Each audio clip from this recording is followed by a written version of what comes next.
नहीं है। आए इसके लिए हम देखें अहबार 23 बार उसकी 39 और 40 आयत। यहाँ पर खजूर की डालियों की अहमियत जो है वो बता दूँ आपको। और 7वें महीने की 15 तारीख से जब तुम जमीन की पैदावार जमा कर चुको तो 7 दिन तक तो 7 दिन तक खुदावंद की ईद मानना। पहला दिन खास आराम का हो और 8वें दिन भी खास इराम ही का हो। तो तुम पहले दिन खुशनुमा दरख्तों के फल और खजूर की डालियाँ और घने दरख्तों की शाखें और नदियों की बैल मंजदून लेना और तुम अपने खुदा के आगे 7 दिन तक 7 दिन खुशी मनाना। उसके तख्त के सामने क्या करना है? 7 दिन डालियां, खजूर की डालियां क्या करना है? यहोवा के सामने लहरानी है। कितने दिन? 7 दिन। मैंने आपसे कहा कि पाम संडे आम दिन नहीं है, ये नबूती त्यौहार है और ये जो है मसीहियों की पहचान है और ये दोहराया जाएगा। और इसलिए वो कहता है कि अभी आईना में धुंधला सा नजर आता है, लेकिन उस वक्त रूबरू देखोगे। इसके लिए आए सलातीन 6 बाब, पहला सलातीन 6 बाब उसकी 29 से 33 आयत में देखें और आपको पता चलेगा कि खजूर की डालियां कहाँ कहाँ पर जो है उनकी अहमियत है। और उसने उस घर की सब दीवारों पर गिरदा गिर्द अंदर और बाहर क्रूपियों और खजूर के दरख्तों के और खुले हुए फलों की खोदी हुई सूरतें कुंदा की। और उस घर के फर्श पर उसने अंदर और बाहर सोना मंडवा। और इल्हाम गाह में दाखिल होने के लिए उसने जैतून की लकड़ी के दरवाजे बनाए और ऊपर की चौखटों और बाजों और दीवार का 5वां हिस्सा था।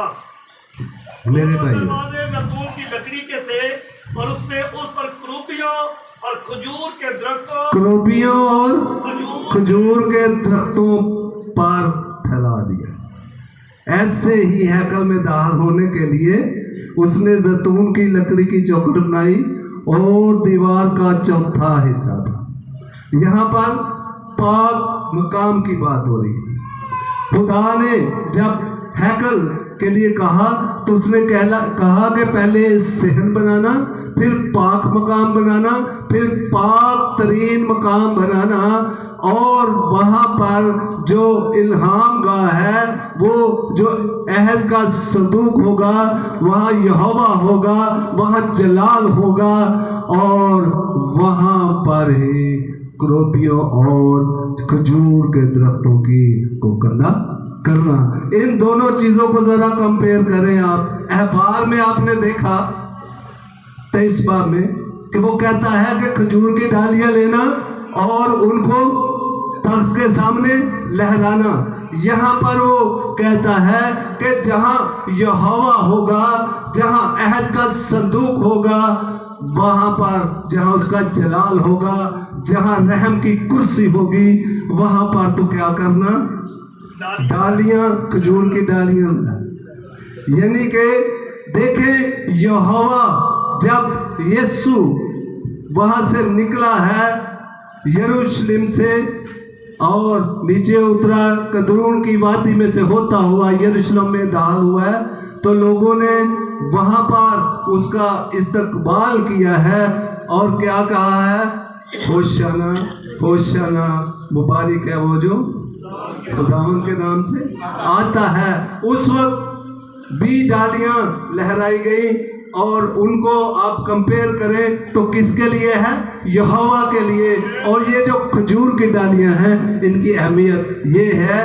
और मैंने आपको ये बात अर्ज की थी कि ये दिन अपने आप को दोहराएगा।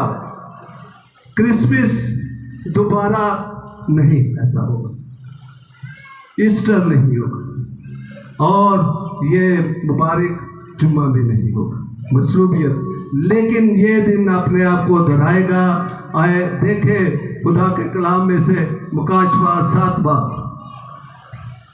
मुकाशवा 7 बार में देखें, उसकी 9 और 10 आयत में देखें। इन बातों के बाद आज मैंने निगाह की तो क्या देखता हूँ कि हर एक कौम और कबीला और उम्मत और अहले ज़बान की एक ऐसी बड़ी भीड़ जिसे कोई शुमार नहीं कर सकता, सफ़ेद जामे पहने हुए और खजूर की डालियां अपने हाथों में लिए हुए तख्त और बड़े के आगे खड़ी है और बड़ी आवाज से चलाकर कहती है, निजात हमारे खुदा की तरफ से है, निजात हमारे खुदा की तरफ से है जो तख्त पर बैठा है और बला की और तरफ से। बड़ा की तरफ से।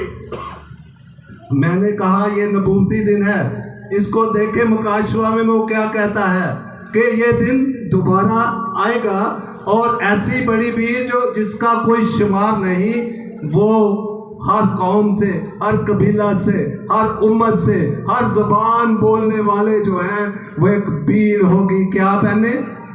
सफ़ेद जामे पिए पहने और उसके तख्त के सामने क्या कहते होंगे? आवाज से चलाकर क्या कहेंगे? निजात। निजात किसके वसीला से? खुदावंद के वसीला से। एक ही नाम बख्शा गया है, वो नाम कौन सा है? वो कौन सा नाम है? Hallelujah, hallelujah. वो कौन सा नाम है? यीशु नाम। Hallelujah, praise the Lord. आपने यीशु के लिए जोरदार तालियां बजा दीजिएगा कि मेरा और आपका यीशु जो है वो हमें निजात देने वाला है। क्योंकि याद रखें, इसराइल जो है 1948 में जो है ये वजूद में आया, इसको तस्लीम किया गया। तो ये यहूदी जो थे ये बाहर दुनिया में रहते थे और जब भी ये कोई ईद मनाते, कोई कुर्बानी करते थे, तो ये आखिर में कहते थे कि अगली ईद, अगली कुर्बानी यरूशलेम में करेंगे। लेकिन मसीही जो हैं, क्योंकि हमारे लिए यरूशलेम में सिर्फ यीशु पैदा हुआ, लेकिन हम क्या कहते हैं कि ये ईद हम चर्च में मना रहे हैं, लेकिन अगली ईद नए यरूशलेम में हम मनाएंगे और वहाँ पे डालियाँ जो हैं हमें काटना नहीं पड़ेंगी, डालियाँ हमें दस्तयाब होंगी। हालेलुया। और इसलिए वहाँ पर भी जो है वो निजात जो है मेरा और आपका यीशु हमें देगा।